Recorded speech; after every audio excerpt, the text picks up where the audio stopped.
नमस्कार दोस्तों, कैसे हैं आप सब। आशा करते हैं आप सभी बढ़िया होंगे।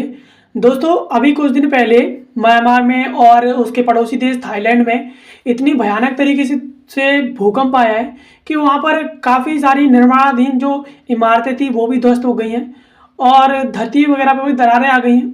और इससे कहीं ना कहीं म्यांमार में और थाईलैंड में बहुत ज़्यादा जान माल की हानि हुई है। और ऐसी खबरें भी आ रही हैं कि जैसे भूकंप आया था और जो इमारतें वगैरह गिरी थी तो उसके तुरंत बाद कम से कम 42 लोग लापता थे। और इस वजह से जिस क्षेत्र में ऐसा हुआ था उसमें इमरजेंसी भी घोषित कर दी गई है।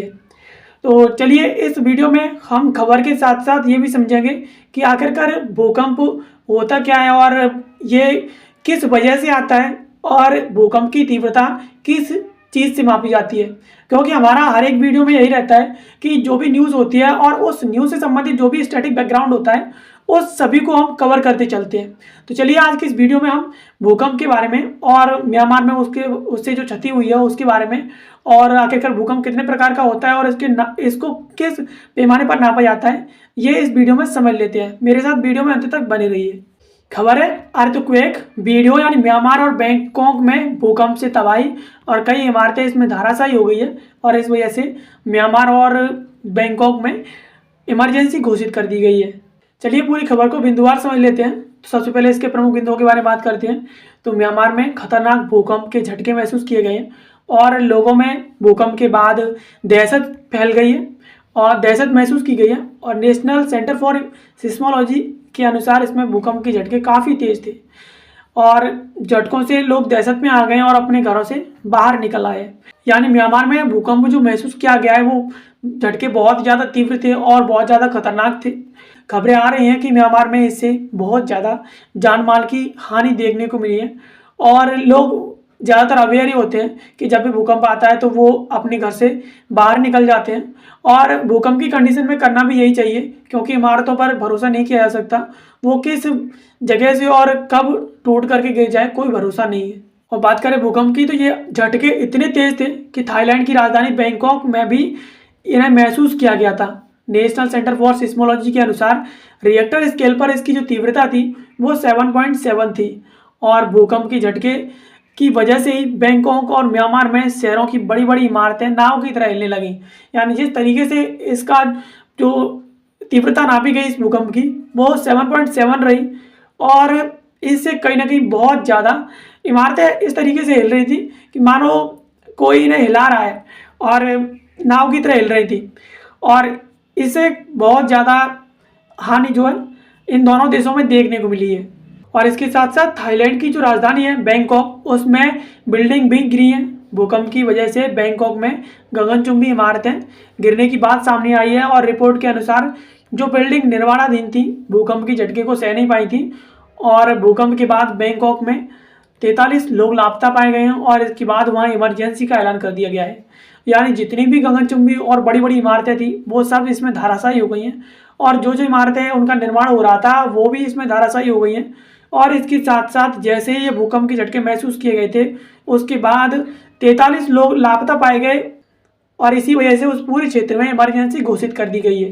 भूवैज्ञानिकों के अनुसार भूकंप का जो एपिसेंटर था वो म्यांमार के साउदर्न कोस्ट में एक शहर है सांगाई इसमें था। और भूवैज्ञानिक सर्वेक्षण और जर्मनी के GFZ भूवैज्ञानिक केंद्र ने कहा कि भूकंप था वो 10 किलोमीटर की गहराई पर था, यानी 6.2 मील की गहराई पर था। यानी जिस जगह पर इसकी झटके महसूस किए गए हैं उस जगह से यह भूकंप जो है 10 किलोमीटर की गहराई के अंदर था और इसी वजह से भूकंप का झटका इतनी तेज महसूस किया गया। यानी ये जो झटका था वो भूकंप इतनी ज़्यादा नीचे था उसके बावजूद भी इतना तेज़ी से झटके महसूस किए गए कि इतनी ज़्यादा जान माल की हानि जो है देखने को मिली है। चलिए अब समझते हैं कि आखिरकार ये भूकंप बार बार क्यों आते हैं। तो धरती के अंदर 7 टेक्टोनिक प्लेट्स हैं और ये लगातार घूमती रहती हैं। ये प्लेट आपस में टकराती हैं, रगड़ती हैं और एक दूसरे के ऊपर चढ़ती हैं या उनसे दूर जाती हैं तो ज़मीन हिलने लगती है। इसे ही भूकंप कहते हैं। यानी धरती के अंदर जो टेक्टोनिक प्लेट्स हैं वो गति करती रहती हैं हर समय और गति करने के दौरान कभी कभी एक दूसरे के ऊपर चढ़ जाती हैं और कभी कभी एक दूसरे से दूर जाती हैं जिससे धरती के अंदर कंपन देखने को मिलता है और इसी वजह से ये भूकंप जैसी घटनाएं देखने को मिलती हैं। भूकंप को नापने के लिए रिएक्टर पैमाने का इस्तेमाल करते हैं और इसका पूरा नाम है रिएक्टर मैग्नीट्यूड स्केल। यानी भूकंप की जो तीव्रता होती है उसे मापा जाता है रिएक्टर मैग्नीट्यूड स्केल के जरिए, जो कि कुछ इस तरह का दिखता है। अब भूकंप की तीव्रता कैसे मापी जाती है उसे भी समझ लेते हैं। तो रिएक्टर मैग्नीट्यूड स्केल 1 से 9 के बीच में होता है। भूकंप की तीव्रता को उसके केंद्र यानी एपिसेंटर से मापा जाता है और यानी उस केंद्र से निकलने वाली ऊर्जा को इसी स्केल पर मापा जाता है। यानी जो स्केल होता है ये रिएक्टर मैग्नीट्यूड स्केल, इसकी जो पैमाना होता है वो 1 से 9 के बीच में होता है। और जब भी इसकी तीव्रता मापी जाती है तो भूकंप के सेंटर से इसकी तीव्रता मापी जाती है और उसके बाद पता चलता है कि आखिरकार कितनी तीव्रता का है। और यदि तीव्रता 1 है तो कम ऊर्जा निकल रही है और यदि तीव्रता 9 है और तो सबसे ज़्यादा है। और ये स्थिति इतनी भयावह है कि इसमें काफ़ी ज़्यादा भयानक संहार देखने को मिलता है धरती पर और ये दूर जाते जाते कमज़ोर हो जाती हैं। और अगर रिएक्टर पैमाने पर तीव्रता 7 दिखती है तो उसके आसपास 40 किलोमीटर के दायरे में झटके महसूस होते हैं। यानी एक बात सोचिए, अगर 7 पर ही 40 किलोमीटर तक इसके झटके महसूस किए जा सकते हैं तो अगर इसका जो स्केल था, जिस स्केल पर इसकी मापतोल की जाती है, मापा जाता है इसे, अगर उसमें ये 9 पर रहा तो कितना भयानक इसका प्रलय देखने को मिलेगा भूकंप के कारण। अब चलिए समझ लेते हैं कि भूकंप कितने प्रकार के होते हैं। तो भूकंप मूलतः 4 प्रकार के होते हैं। पहला होता है टेक्टोनिक भूकंप, दूसरा ज्वालामुखी भूकंप और तीसरा पतन भूकंप और चौथा होता है विस्फोट भूकंप। भूकंप के ये प्रकार अलग अलग घटनाओं से उत्पन्न होते हैं और हर प्रकार के भूकंप में अलग अलग कंपन होता है। यानी ये भूकंप ऐसा नहीं है कि एक ही वजह से उत्पन्न हो जाए, इन भूकंपों का उत्पन्न होने की अलग अलग वजह होती हैं और इसी वजह से इनकी अलग अलग तरीके का कंपन महसूस किया जाता है। अब भूकंप से जुड़ी और जानकारी समझ लेते हैं। तो भूकंप तरंगों को, भूकंप की जो तरंगें होती हैं उन्हें भूकंपीय तरंगें कहते हैं। और भूकंपीय तरंगें मूलतः 4 प्रकार की होती हैं। पहला होता है प्राथमिक यानी पी तरंगें, दूसरा होता है द्वितीयक यानी एस तरंगें, और फिर होता है रेले तरंगें और फिर होता है लव तरंगें। और ये एस वेव्स होती हैं इस तरीके से ज़्यादा घनी होती हैं और पी वेव्स होती हैं वो इतनी ज़्यादा घनी नहीं होती और इतनी ज़्यादा इसमें तरंगें महसूस नहीं की जाती जिस तरीके से एस जो वेव है उसमें देखने को मिलती है। अब पी तरंगें सबसे तेज होती हैं और ये सबसे पहले भी आती हैं और एस तरंगें पी तरंगों के बाद आती हैं और केवल ठोस पदार्थों से होकर गुजरती हैं। यानी पी तरंगें होती हैं वो प्राथमिक तरंगें होती हैं और ये सबसे पहले आती हैं और इसके बाद जो तरंगें आती हैं वो बहुत ही ज़्यादा कठोर जो पदार्थ होते हैं उनसे गुजरती हैं।